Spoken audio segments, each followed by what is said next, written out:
बहुत बहुत स्वागत करते हैं हम आप सभी का आपकी अपने इस चैनल सनातनी ज्योतिष पर। दर्शकों, क्या पूजा एवं आराधना करते समय आपकी आंखों में भी आंसू आ जाते हैं, या फिर पूजा करते हुए आपको उबासी आती है, या फिर मन नहीं लगता पूजा में? अगर आपके साथ भी ऐसा कुछ होता है तो आज की ये वीडियो आपके लिए है। आप इस वीडियो को अंत तक जरूर देखिएगा, क्योंकि इसमें हम कुछ ऐसी बातें बताने वाले हैं जिनसे आपको रोजाना दो चार होना पड़ता है। आखिर ऐसा क्यों होता है, और ऐसी कौन सी वो अज्ञात अलौकिक शक्तियां हैं जिनकी कृपा आप पर बनी हुई है? या फिर ऐसा क्यों होता है कि आपको उबासी आती है, आपको नींद आती है, आपका पूजा में मन नहीं लगता? कौन सी ऐसी वो शक्तियां हैं जो आपका अहित चाहती हैं, और क्या हैं इन दोनों के अच्छे और बुरे लक्षण? चलिए शुरू करते हैं हम इस प्रस्तुति को। और ये आंखों में आंसू आना या नींद आना या फिर उबासी आने का असल मतलब क्या होता है? आप भी इस बात को जरूर सोचते होंगे, तो इस बात को हम एक छोटी सी कथा से बताते हैं। दर्शकों, शिव महापुराण में एक छोटी सी कथा है कि एक बार ब्रह्मा और विष्णु में ये बहस छिड़ गई कि दोनों में से आखिर बड़ा कौन है। दोनों की परीक्षा लेने के लिए भगवान शिव जी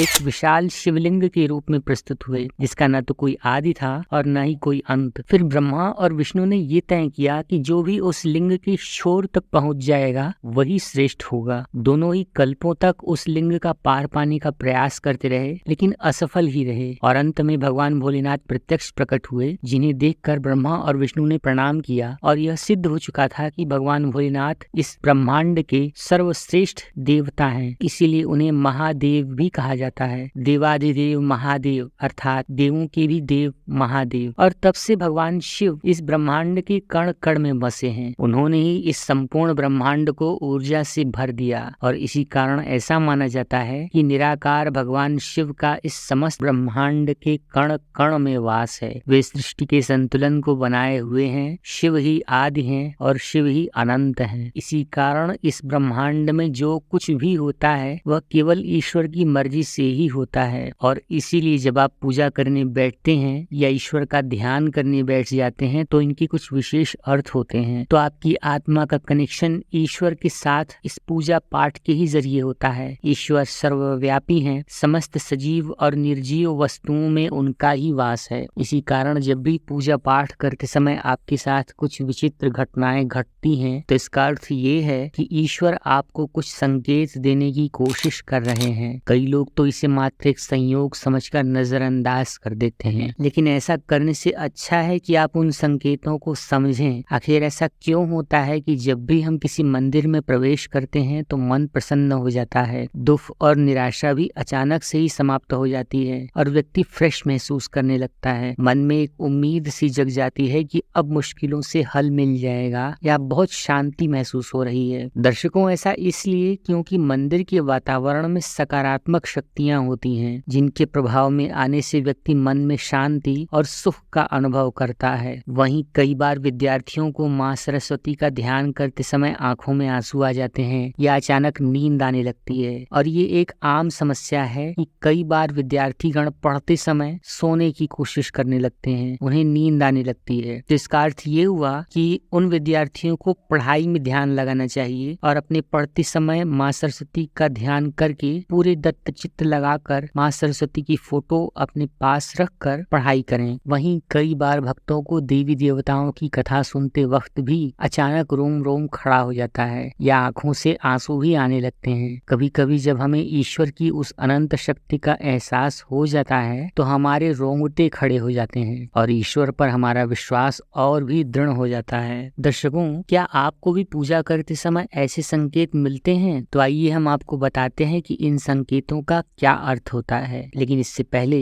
अगर आपने हमारे चैनल को सब्सक्राइब नहीं किया है तो इसे सब्सक्राइब जरूर करें, ताकि आप ऐसी रहस्यमयी जानकारी वाली वीडियोस हमेशा देख सकें। साथ ही बेल नोटिफिकेशन को ऑन जरूर कर लें और वीडियो को एक लाइक जरूर करें, क्योंकि बाद में आप भूल जाते हैं। तो सबसे पहला संकेत है आंखों से आंसू आना। अगर पूजा एवं आराधना करते समय आपकी आंखों से अचानक से आंसू आ जाते हैं तो ये ईश्वर का संकेत है कि आपकी आत्मा और ईश्वरीय शक्ति का मिलन हो चुका है। ऐसे में आपको ईश्वर के सामने अपने मन की अपेक्षा एवं मनोकामना प्रत्यक्ष प्रकट करनी चाहिए। ये कुछ ऐसे पल हैं जब आपको आपकी उस इच्छित प्रार्थना को करने से उसका फल अवश्य मिलेगा। कई लोग इसे संयोग समझकर इसे भूल जाते हैं और ध्यान मग्न रहते हैं, परंतु यही सर्वोत्तम समय होता है ईश्वर से कुछ मांगने का, क्योंकि इस समय पर आप उस अवस्था में पहुंच जाते हैं जब ईश्वर आपके मन की बातें सुन रहे होते हैं। इसीलिए जब भी पूजा करते समय आपकी आंखों से आंसू आएं तो ईश्वर से आपके कष्ट निवारण की प्रार्थना जरूर करें। आपकी मनोकामना अवश्य पूर्ण होगी। साथ ही इसका ये कारण भी माना जाता है कि आपके अंतर्मन की बुराई की सफाई हो रही है और आपका अंतःकरण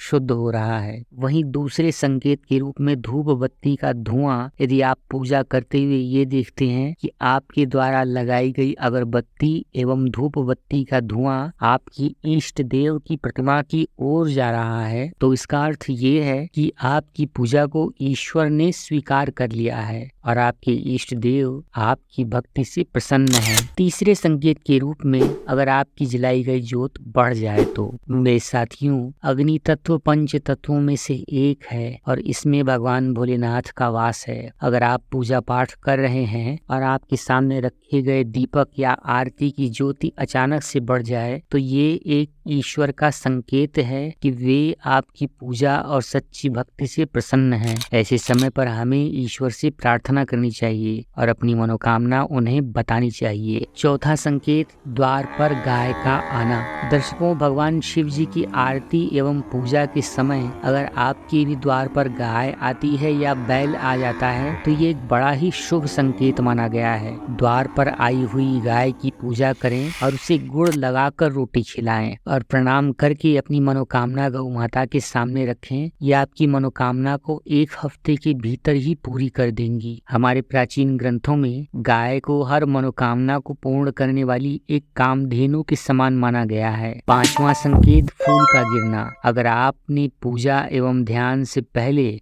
फूल ईश्वर की प्रतिमा पर चढ़ाए हैं और ध्यान एवं पूजा करते समय वो फूल आपकी ही ओर गिरता है तो ये एक बड़ा ही शुभ संकेत माना जाता है। इसका अर्थ ये है कि आपकी आराधना को ईश्वर ने स्वीकार कर लिया है और वे उसका उचित फल आपको तुरंत ही प्रदान करने वाले हैं। लेकिन याद रहे कि अगर फूल ईश्वर की प्रतिमा के पीठ के पीछे की तरफ गिरता है तो इसका विपरीत परिणाम देखने को मिल सकता है। ऐसी स्थिति में आप उस मनोकामना को बदलने का प्रयास करें या आप ऐसा जानें कि आपकी उस मनोकामना की पूर्ति में अभी समय लग सकता है। तो दर्शकों, ये हुई शुभ लक्षणों और फलों की बात। अब आइए जानते हैं कि कौन से वो अशुभ लक्षण हैं जो आमतौर पर सभी लोगों को देखना पड़ता है। तो दर्शकों, अगर आपको पूजा करने में उबासी आती है तो इसका अर्थ ये है कि आपके घर में या फिर आपके ऊपर या आपके आसपास कोई नकारात्मक शक्ति है जो आपका भला नहीं चाहती, आपको पूजा पाठ से